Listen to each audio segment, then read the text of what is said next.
Hello दोस्तो, आजच्या नवीन कथेमध्ये आपल्या सर्वांचं स्वागत आहे. आजच्या नवीन कथेचं नाव आहे खोटं नातं खरं प्रेम. आरव हा एक हुशार पण गरिबीने त्रस्त झालेला तरुण. त्याचं आयुष्य खडतर होतं.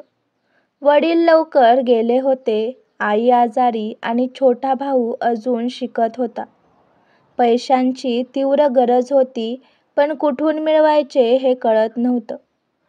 तेव्हाच त्याच्या आयुष्यात येतो मयंक मल्होत्रा, एक श्रीमंत बिझनेसमॅन, जो आरवसमोर एक विचित्र ऑफर ठेवतो. माझ्या मुलीशी, कियाराशी लग्न कर. तिचं जबरदस्तीने कोणाशी तरी लग्न लावलं जातंय. ते टाळायचंय. फक्त कागदोपत्री लग्न कर. तुला 50 लाख रुपये मिळतील. पैशांची नितांत गरज असल्यामुळे आरवची इच्छा नसतानाही होकार देतो. कियारा एक सुंदर, स्वाभिमानी पण अंतर्मुख मुलगी. तिलाही हे लग्न मान्य नव्हतं, पण कुटुंबाच्या दबावाखाली ती तयार होते. लग्न होतं, पण दोघेही एकमेकांपासून दूर असतात. एक कराराचं नातं होतं हे. लग्नानंतर सुरुवातीला दोघांमध्ये संवाद कमीच असतो. कियारा आरवकडे दुर्लक्ष करते, कारण तिला वाटत होतं की तोही फक्त पैशासाठी आलाय. पण हळूहळू आरवच्या स्वभावातील साधेपणा, काळजी आणि निस्वार्थी स्वभाव कियाराला भावतो. तिला जाणवतं की हा मुलगा वेगळा आहे आणि आरवच्या मनातही प्रेमाची ठिणगी पेटते. कियारा आजारी पडते. आरव रात्रभर तिच्या बाजूला बसतो. कियाराची गाडी अचानक पावसाळी दिवसांमध्ये बिघडते, तेव्हा आरव तिला छत्रीत आणि स्वतः पावसात भिजत घरी येतो. एका पार्टीत कुणीतरी कियाराला चिडवतो, तेव्हा आरव तिच्यासाठी भांडतो. कियारा त्याच्यावर विश्वास ठेवायला लागते आणि आरवच्या मनात अपराधीपणा वाढत जातो, कारण त्याचं एक गुपित होतं, ते म्हणजे हे लग्न सुरुवातीला फक्त पैशासाठीच केलं होतं. एका संध्याकाळी आरवने ठरवलं, आज मी कियाराला सगळं सांगणार.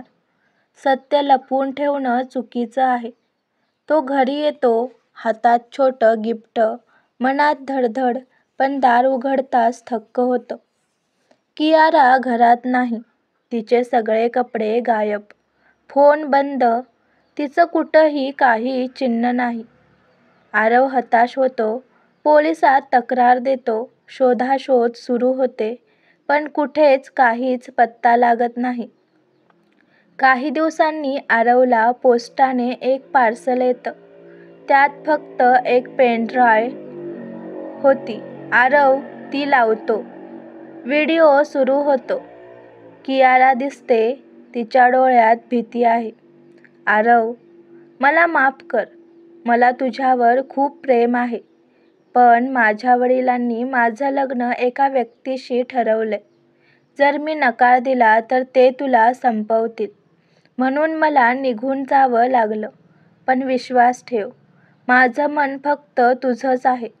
व्हिडिओ संपतो आणि आरवच्या डोळ्यात पाणी येतं. त्याला समजतं की कियारा आपल्याला सोडून गेली नाही, तर त्याचं रक्षण करण्यासाठी दूर गेली आहे. आरव शांत बसत नाही. तो शोध सुरू करतो. कियारा ज्या बिझनेसमॅनशी लग्न नको म्हणत होती, तो विक्रम राठोड नावाचा माणूस. विक्रम एक अंडरवर्ल्डशी जोडलेला डॉन होता. मयंक मल्होत्राने स्वतःच्या फायद्यासाठी कियाराचं लग्न त्याच्याशी लावायचं ठरवलं होतं.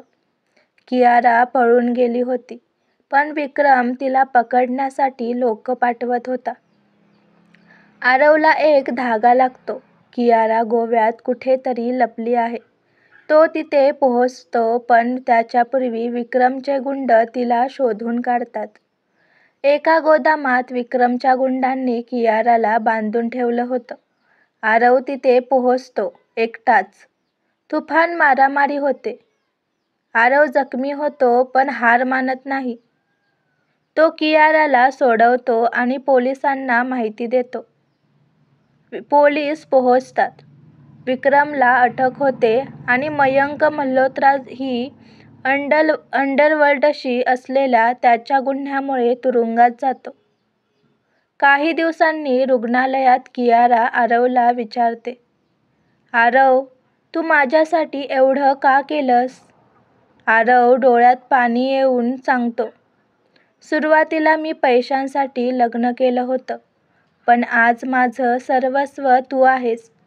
त्या पैशांपेक्षा, त्या करारापेक्षा माझं खरं प्रेम खूप मोठं आहे. कियारा हळूच त्याचा हात धरते. माझं हृदय नेहमीच तुझं होतं आरव. दोघं एकमेकांना मिठी मारतात आणि त्यांच्या खोट्या लग्नातून जन्मलेलं खरं प्रेम कायमचं बहरतं.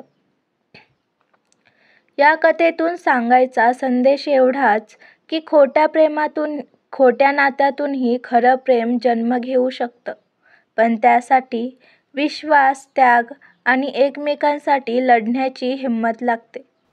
आजची कथा आवडला असल्यास व्हिडिओला लाईक करा, चॅनलला सबस्क्राईब करा आणि कथा कशी वाटली हे कमेंटद्वारे जरूर कळवा. व्हिडिओ जास्तीत जास्त शेअर करा. धन्यवाद.